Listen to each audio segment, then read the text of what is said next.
हाँ जी, अस्सलाम वालेकुम मुफ्ती साहब। मेरा आपसे एक सवाल था कि अगर मे बी साली के साथ बलात्कार और यानी कि जिना बंदा कर बैठता है तो क्या फिर निकाह ज़ौजा के साथ टूट जाता है?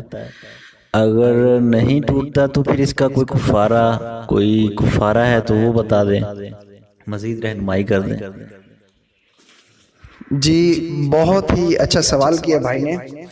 ये कह रहे हैं कि साली के साथ जिनाह करने से क्या निकाह टूट जाता है।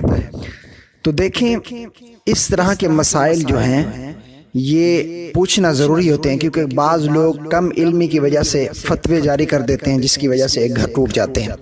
सबसे पहली बात मैं आपसे अर्ज़ करूँगा कि देखें, इस्लाम में जो नबी सल्लल्लाहु अलैहि वसल्लम शरीयत लेकर आए हैं उसको अमल ना करने की वजह से ये नौबत आई है। मिसाल के तौर पर हमने कभी शरीयत मुतहरा को समझा ही नहीं है।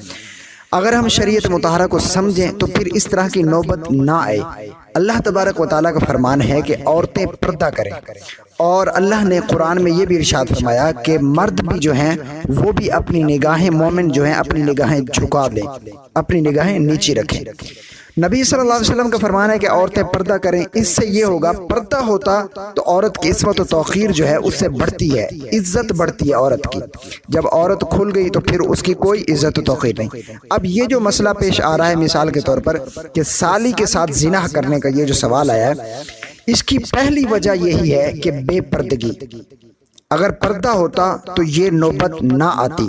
मिसाल के तौर पर देखा ये जाता है कि शौहर जो है अपनी वाइफ की जो बहन है उनके साथ जो है ना अच्छा बोलचाल होता है, और सालियाँ जो है वो अपने जीजा अपने बहनोई के साथ जो है हंसी मजाक करती हैं, बेपर्दा उनके साथ बातें करती हैं। अगर कोई पर्दा करे भी तो बहन कहती है कि तुमने मेरे शौहर से पर्दा कर लिया, तूने अपने जीजा जी से पर्दा करे। तो देखें, ये शरीयत कहती है देवर से, जेठ से, उसके बाद जीजा से, उसके बाद कज़न से, इन तमाम रिश्तों से पर्दा लाजिम है। और बाहर से ज्यादा इन लोगों के सामने पर्दा करना चाहिए, क्योंकि ये हर वक्त घर में रहते हैं, इनका आना जाना रहता है, तो इस वक्त शैतान ज्यादा गलबा करेगा। तो बात यह है कि शरीयत ने अगर कहा है कि पर्दा करें औरतें, तो इसमें कोई ना कोई फायदा हिकमत थी, तो अल्लाह ने और महबूब सल्लल्लाहु अलैहि वसल्लम ने ये इरशाद फरमाया।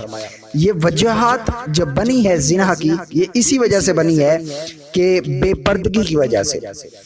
अब जिना कितना बड़ा जुर्म है, जिना इतना अजीम जुर्म है, इतना कबीरा गुनाह है कि कबायर में से अकबर गुनाह जो है वो जिना है। जिना नबी सल्लल्लाहु अलैहि वसल्लम ने इरशाद फरमाया कि जब मैं मेराज की रात जहन्नम का मुशाहिदा कर रहा था, अल्लाह तबारक व तआला ने मुझे जहन्नम दिखाई, तो मैंने देखा कि कुछ लोग थे जो अच्छा खुशबूदार और खुश जायका गोश्त छोड़कर बदबूदार, मुतअफ़्फ़न और जो है गंदा बदबूदार गोश्त खा रहे थे। मैंने जिब्राइल से पूछा ये कौन है? तो जिब्राइल ने कहा या रसूलल्लाह, ये आपकी उम्मत के वो लोग हैं जो जानी हैं, जिनाह करते थे, अपने हलाल को छोड़कर हराम की तरफ तवज्जो करते थे।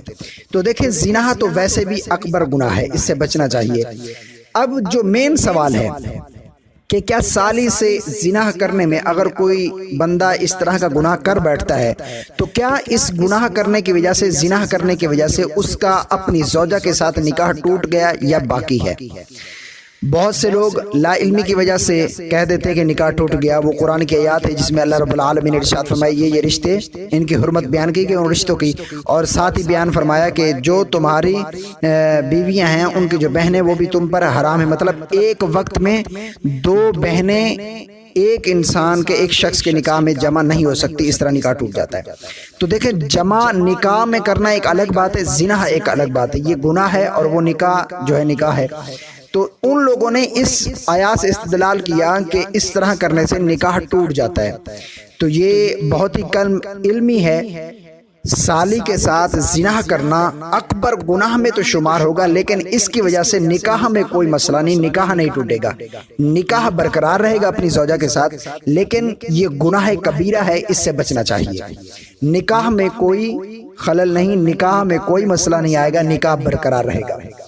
अब तीसरी बात जो है वो ये है कि पूछा गया कि अगर इस तरह का गुनाह हो गया, निकाह तो नहीं टूटा, लेकिन इसका कफारा क्या है। देखिए, पहले इस्लाम में जो इस्लामी सजाएं हैं वो यही हैं कि अगर किसी अनमैरिड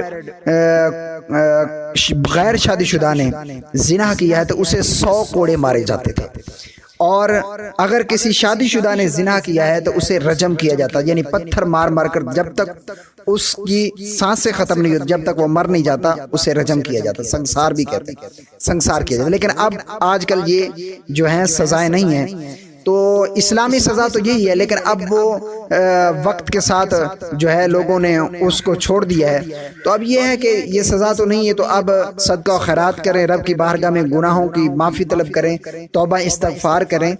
तो अल्लाह तबारक व तआला गफूर रहीम है। और तौबा ऐसी भी नहीं होनी चाहिए कि एक मरतबा कह दिया बस या अल्लाह मेरी तौबा, दूसरी मरतबा फिर आपकी निगाहें फिर जो है जिना करती फिरें, तो इस तरह नहीं होना। सच्ची तौबा, या अय्युहल्लज़ीना आमनू तूबू इलल्लाहि तौबतन नसूहा, कि ईमान वालों सच्ची तौबा करो। तो ऐसा गुनाह करने के बाद सच्ची तौबा करने से इंसान गुनाह से बचाता। अल्लाह तबारक व तआला गफूर रहीम वो बख्श देगा।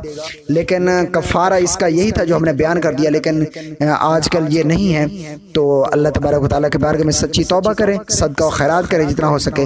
अल्लाह तबारक व तआला गफूर रहीम है, वो माफ़ फरमाने वाला। लेकिन ये बात जहन में रखें कि साली से जिनाह करने में निकाह नहीं टूटेगा।